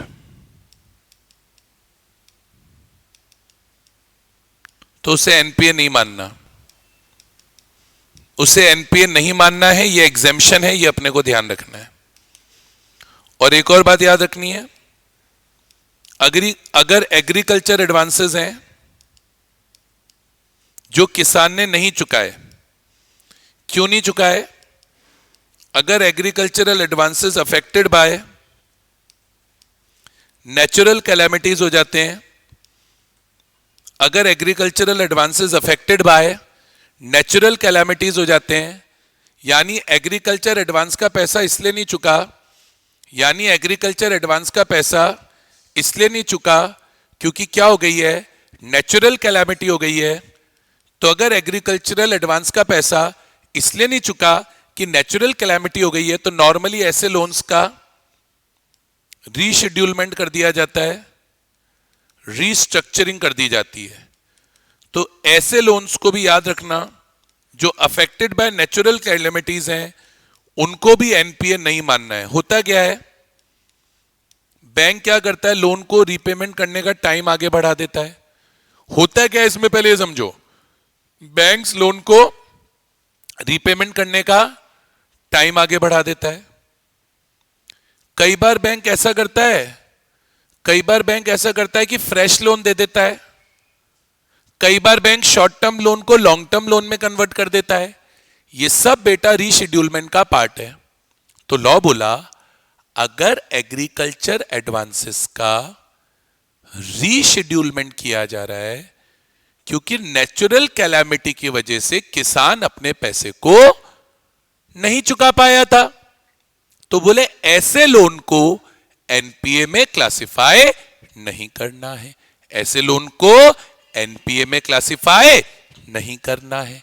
यह मेन पॉइंट है बेटा जो इसमें आपको ध्यान रखना है। ठीक है, तो ये बेटा अपने हो गए special points with respect to NPA classification. Main यही है।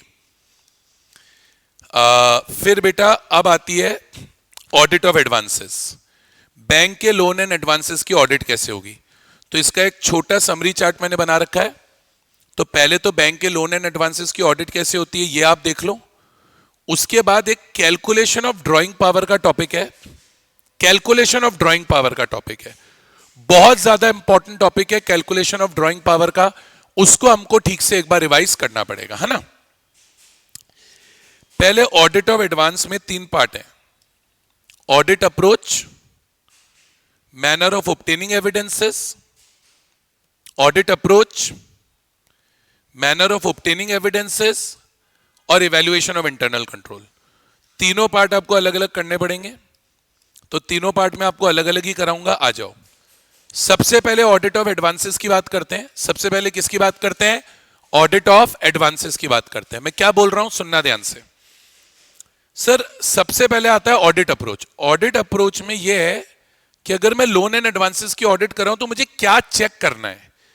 अगर मैं लोन एंड एडवांसेस की ऑडिट कर रहा हूं तो मुझे क्या चेक करना है। चेक क्या करूंगा, तो आप बोलोगे ऑडिटर ये सारी बातें चेक करेगा। पहला, बैलेंस शीट में जो लोन दिखाया है वो एक्चुअल में आउटस्टैंडिंग हो, कोई फर्जी लोन नहीं दिखाया हो। जो लोन दिखाया है वो बैंक का ही लोन हो, किसी और का लोन बैलेंस शीट में ना रहो, represents dues of bank, represents dues of bank यानी वो बैंक का ही पैसा है।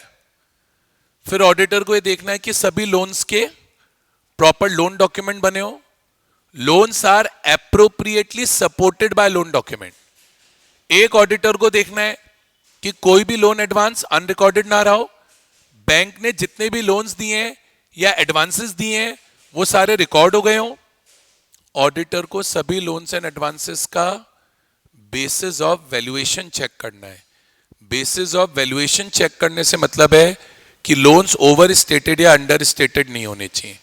और एक देखो ये है ही, ऑडिटर को देखना है लोन्स एंड एडवांसेस का चाहे क्लासिफिकेशन हो, चाहे प्रेजेंटेशन हो, चाहे डिस्क्लोजर हो, चाहे उनके ऊपर प्रोविजंस बनाए गए हो, वो सब एज पर स्टैट्यूटरी रिक्वायरमेंट बने हो। और क्लासिफिकेशन और प्रोविजन के स्टैट्यूटरी रिक्वायरमेंट अभी अभी इस वाले पूरे चार्ट के अंदर मैंने आपको बताए, अभी अभी इस वाले पूरे चार्ट के अंदर मैंने आपको बताया। तो अपने को क्या बोलना है, अपने को क्या बोलना है, अपने ये बोलेंगे for the purpose of audit of loans and advances auditor will examine the following. पहला, amount included in the balance sheet is actually outstanding. Amount represents dues of bank. Loans are appropriately supported by loan documents. There are no unrecorded advances. Auditor will examine basis of valuation of loans and advances. Auditor will examine that loans are classified and appropriate provisions have been made as per statutory requirements. तो ये तो वो चीजें हो गई जो auditor को check करनी है। तो ये तो हो गया ऑडिट अप्रोच। ऑडिट अप्रोच में हमने ये पढ़ा है ऑडिट अप्रोच में हमने ये पढ़ा है कि क्या चेक करना है। ऑडिट अप्रोच में हमने क्या पढ़ा है कि क्या चेक करना है। अब हम पढ़ेंगे कैसे चेक करना है। अब हम पढ़ेंगे कैसे चेक करना है, manner of obtaining advances. Check करना कैसे, तो देखो लॉ बोला ऑडिटर सबसे पहले तो सभी अमाउंट्स की वैलिडिटी को चेक करे। वैलिडिटी चेक करने से मतलब है कि अमाउंट की जेन्युइननेस चेक करे। ये नहीं होना चाहिए कि कोई झूठा बोगस फर्जी लोन एडवांस बुक में दिखाया हो। दूसरा, सभी लोन एंड एडवांसेस के लोन डॉक्यूमेंट्स, लोन से जुड़े जो भी अग्रीमेंट हैं, डॉक्यूमेंट हैं, कोई हाइपोथिकेशन अग्रीमेंट है, मॉर्गेज डीड है, वो चेक करेगा। ये बहुत इंपॉर्टेंट है, ऑडिटर को रिव्यू करना है ऑपरेशन ऑफ अकाउंट। पता है ऑपरेशन ऑफ अकाउंट को रिव्यू करने का क्या मतलब होता है? बेटा मैंने बोला कि मैंने लोन अकाउंट का ऑपरेशन रिव्यू करा है। मैं क्या बोल रहा हूं? मैंने बोला कि मैंने लोन अकाउंट का ऑपरेशन रिव्यू करा है। बेटा लोन अकाउंट के ऑपरेशन को रिव्यू करने से मतलब होता है, मैं क्या बोल रहा हूं, लोन अकाउंट के ऑपरेशन को रिव्यू करने से मतलब होता है यह चेक करना कि लोन अमाउंट का जो पेमेंट हो रहा है वो रेगुलरली ड्यू डेट पर हो रहा है या नहीं हो रहा है। अच्छा, मुझे यह भी देखना है कि लोन एडवांस पर कोई असेट एज अ सिक्योरिटी रखवाया गया है नहीं रखवाया गया है। तो मुझे एग्जिस्टेंस ऑफ सिक्योरिटी चेक करनी है और मुझे सिक्योरिटी का वैल्यूएशन भी चेक करना है। सिक्योरिटी का वैल्यूएशन चेक करने से मतलब है यह देखनी है कि सिक्योरिटी ओवर वैल्यूड भी ना हो और अंडर वैल्यूड भी ना हो। मेरे को आरबीआई के सभी नॉर्म से कंप्लायंस चेक करना है, चाहे आरबीआई के नॉर्म प्रोविजनिंग पे हो, चाहे क्लासिफिकेशन पे हो, चाहे इनकम रिकॉग्निशन पे हो। और मैं चाहूं तो लोन एंड एडवांसेस की चेकिंग के लिए एनालिटिकल प्रोसीजर्स भी लगा सकता हूं। तो आप बोलेंगे auditor will examine the validity of amounts, auditor will examine the loan documentations, auditor will review the operation of accounts, auditor will examine existence and valuation of inventory, Auditor will check compliance with RBI norms relating to classification, provisioning and income recognition, and auditor may also carry out analytical procedures. ये हो गया. अब ये मेरे हिसाब से ज्यादा important है कि ऑडिटर को बैंक्स के इंटरनल कंट्रोल्स के बारे में, मैं फिर बोल रहा हूं, ये ज्यादा इंपॉर्टेंट टॉपिक है कि ऑडिटर को बैंक्स के इंटरनल कंट्रोल्स के बारे में क्या क्या चीजें चेक करनी होती हैं. ऑडिटर को बैंक्स के इंटरनल कंट्रोल्स के बारे में क्या क्या चीजें चेक करनी होती हैं. तो लॉ बोला सबसे पहले तो ऑडिटर को देखना है कि बैंक्स के इंटरनल कंट्रोल सिस्टम में सारी चीजें हो रही हो. अगर बैंक्स के इंटरनल कंट्रोल्स में, अगर बैंक्स के इंटरनल कंट्रोल्स में ये सारी चीजें हो रही हैं, मैं फिर बोल रहा हूं, अगर बैंक्स के इंटरनल कंट्रोल्स में ये सारी चीजें हो रही हैं तो ऑडिटर यही मान के चलेगा कि बैंक्स के इंटरनल कंट्रोल इफेक्टिव एफिशिएंट है. और अगर ये सारी चीजें नहीं हो रही है तो ऑडिटर मान लेगा कि बैंक के इंटरनल कंट्रोल्स इफेक्टिव एफिशिएंट नहीं है. जैसे सबसे पहला तो ऑडिटर को देखना है कि बैंक अगर किसी को भी लोन दे तो creditworthiness of borrower check करके लोन दे. बोरोवर की फाइनेंशियल पोजीशन अच्छी है तो बोरोवर को लोन दे, वरना ना दे. दूसरा, ऑडिटर देखेगा कि बैंक ने जो भी लोन दिया है एप्रोप्रिएट अथॉरिटी की सैंक्शन से दिया है और बैंक ने कोई भी लोन या एडवांस बिना एप्रोप्रिएट अथॉरिटी की सैंक्शन के नहीं दिया है. तीसरा, ऑडिटर यह देखेगा कि बैंक ने किसी को भी लोन देने से पहले सभी लोन डॉक्यूमेंट्स बना लिए हैं, चाहे वो लोन का अग्रीमेंट हो, चाहे कोई हाइपोथिकेशन अग्रीमेंट हो, चाहे कोई मॉर्गेज डीड हो, चाहे कुछ और हो. तो auditor will also examine that all loan documents are, auditor will also examine that all loan documents are properly executed. अच्छा, ऑडिटर को यह भी देखना है, देखो ऑडिटर ये देखेगा कि बैंक अपनी तरफ से चेक कर ले, बैंक अपनी तरफ से चेक कर ले compliance with terms of loans and and use of funds. मतलब आज बैंक को यह देखना है कि अगर हमने किसी बोरोवर को लोन दिया है तो वो लोन के टर्म्स से कंप्लाई करे, और बैंक को यह देखना है कि हमने जिस बोरोवर को लोन दिया है वो लोन उसी पर्पस के लिए यूज करे जिस पर्पस के लिए हमने बोरोवर को लोन दिया है. अगला पॉइंट आता है, ऑडिटर ये देखेगा कि बैंक अगर कोई भी लोन या एडवांस दे रहा है तो जो भी एसेट एज अ सिक्योरिटी लिया है उसके ऊपर सफिशिएंट मार्जिन मेंटेन करे.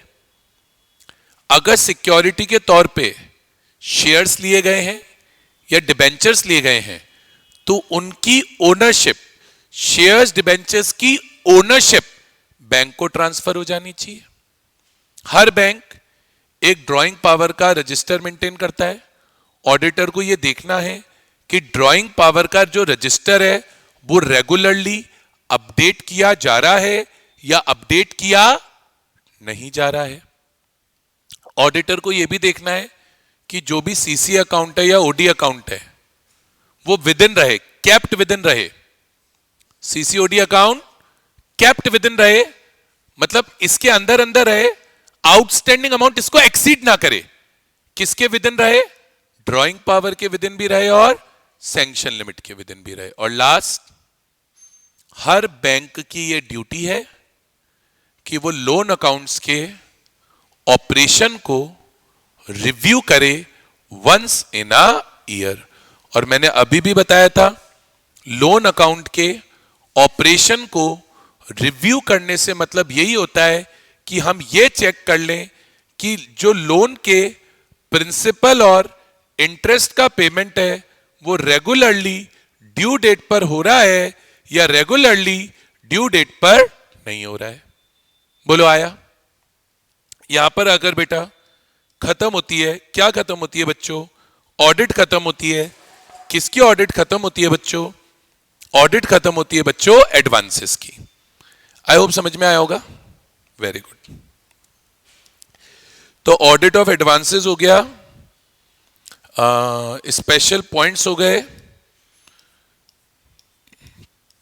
With respect to NPA classification, out of order का मतलब समझा दिया, लोन एडवांस पूरा समझा दिया, mode of creation of security बता दी, टाइप ऑफ एडवांस बता दिए, टाइप्स ऑफ सिक्योरिटी बता दी, ऑडिटर का अपॉइंटमेंट, एलएफएआर, बेसिक बेसिक चीजें, रिपोर्टिंग ऑफ फ्रॉड, और फिर यहां पर हमने बात कर ली टाइप्स ऑफ बैंक्स, आरबीआई के फंक्शन, बैंकिंग ऑपरेशन ब्रांच पे होते हैं, पिक्यूलियरिटीज ऑफ बैंक, फाइनेंशियल स्टेटमेंट का फॉर्मेट, अपॉइंटमेंट ऑफ ऑडिटर। तो मेन टॉपिक जो भी हैं अभी काफी सारे हम लोग इस चैप्टर में कर चुके हैं। अब एक टॉपिक और आता है बेटा, जैसा कि मैंने कहा था, कंप्यूटेशन ऑफ ड्राइंग पावर।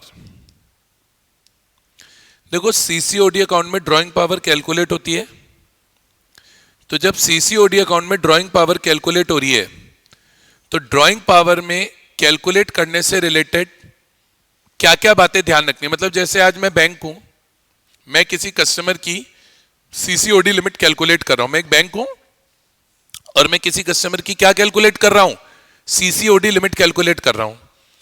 तो अगर एज अ बैंक मैं किसी कस्टमर की सीसीओडी लिमिट को कैलकुलेट कर रहा हूं, तो सीसीओडी लिमिट को कैलकुलेट करते वक्त मुझे कुछ बातें ध्यान रखनी है। जैसे सबसे पहले तो आप पेपर में ड्राइंग पावर का मतलब लिख के आओ। तो ड्राइंग पावर क्या, एक लिमिट है और उस लिमिट से ज्यादा अमाउंट आप अपने सीसीओडी अकाउंट से विड्रॉ नहीं कर सकते। तो आपसे कोई पूछे ड्राइंग पावर क्या है, तो आप क्या बोलेंगे? It refers to limit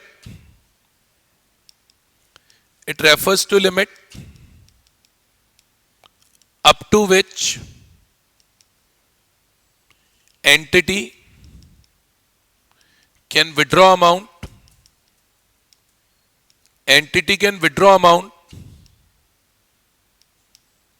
from CCOD account। ठीक है। अब सर सवाल ये उठता है ड्राइंग पावर कैलकुलेट कैसे हो, इसमें क्या बातें हो। तो देखो इसमें सबसे पहली चीज तो बैंक को ये देखना है, पीछे भी आया था ये बात, कि all accounts should be kept with in, all account should be kept with in drawing power and sanction limit. Kept with in drawing power and sanction limit का मतलब है कि किसी भी अकाउंट का आउटस्टैंडिंग बैलेंस ड्राइंग पावर को या sanction limit को एक्सीड ना करे। आगे इन्होंने बोला कि अगर ड्राइंग पावर या सैंक्शन लिमिट एक्सीड हो जाती है तो वो इरेगुलरिटी, मतलब कहीं पे भी आपने लिमिट एक्सीड कर दी, तो बैंक की ये ड्यूटी है कि वो इरेगुलरिटी वो रिपोर्ट करे। Any irregularity should be brought to the notice of management.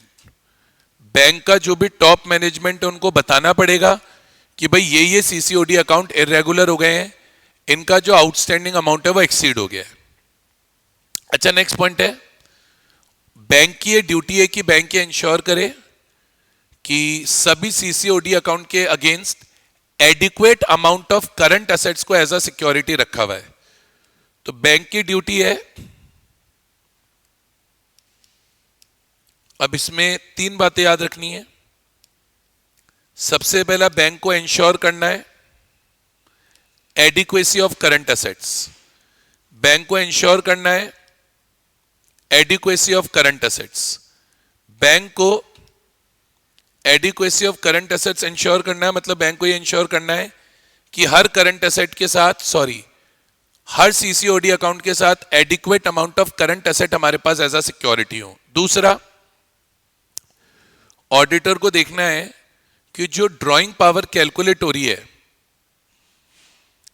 Bank की ड्यूटी है, ऑडिटर की भी ड्यूटी है ये इंश्योर करना कि जिस स्टॉक स्टेटमेंट के बेसिस पे ड्राइंग पावर कैलकुलेट हुई वो स्टॉक स्टेटमेंट 3 महीने से पुराना नहीं होना चाहिए। तो याद रखना, drawing power should not be calculated on the basis of stock statement, on the basis of stock statement older than 3 months. अच्छा, अब इसमें ऑडिटर की क्या ड्यूटीज हैं स्पेसिफिकली, वो कुछ कुछ आप याद रख लो. तो ऑडिटर्स की ड्यूटीज में यही याद रखो, ऑडिटर्स की ड्यूटीज में यही याद रखो कि एक तो जो भी बोरोअर ने बैंक को स्टॉक स्टेटमेंट्स दिए हैं वो ऑडिटर को डिटेल में चेक करने हैं, प्लस बोरोअर की ऑडिटेड एनुअल रिपोर्ट भी बैंक के ऑडिटर को डिटेल में चेक करनी है. तो आप बोलोगे stock statements of borrower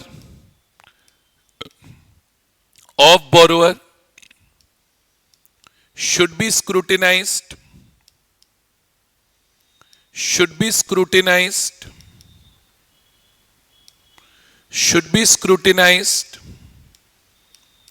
in detail by bank auditor. उसी तरीके से audited annual report of borrower should be scrutinized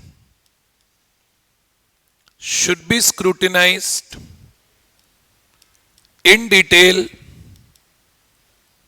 by bank auditor. और एक लास्ट पॉइंट और इसमें याद रखो, अगर आप मेन पॉइंट ये याद रख लेते हो तो एक लास्ट पॉइंट और याद रखो कि बैंक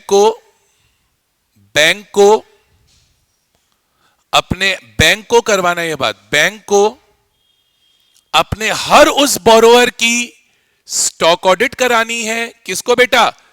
बैंक को अपने हर उस बोरोअर की स्टॉक ऑडिट करानी है जिसके अकाउंट में जो आउटस्टैंडिंग अमाउंट है या जो सीसीओडी लिमिट की सैंक्शन लिमिट है वो 5 करोड़ को एक्सीड हो रही है. तो याद रखना, stock audit should be carried out for all accounts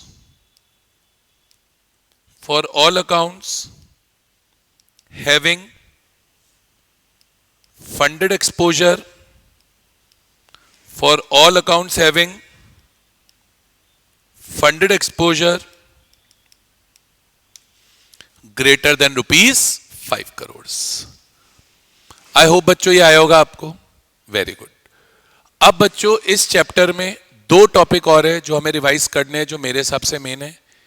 एक तो ऑडिट ऑफ रेवेन्यू आइटम्स में बैंक के इनकम्स की ऑडिट, और एक ऑडिट ऑफ रेवेन्यू आइटम्स में बैंक के एक्सपेंसेस की ऑडिट. ठीक है. तो जब मैं नेक्स्ट क्लास में आऊंगा, आज तो नहीं हो पाएगा, अब जब मैं नेक्स्ट क्लास में आऊंगा विच इज टुमारो, तो मैं बैंक के रेवेन्यू आइटम्स में इनकम्स और एक्सपेंसेस की ऑडिट पढ़ाऊंगा. एंड उसके बाद मैं आपको जो नेक्स्ट टॉपिक है वो रिवाइज कराऊंगा. इसका टाइम मैं आपको अपडेट कर दूंगा, इवनिंग का ही टाइम रहेगा, टाइम मैं आपको अपडेट कर दूंगा.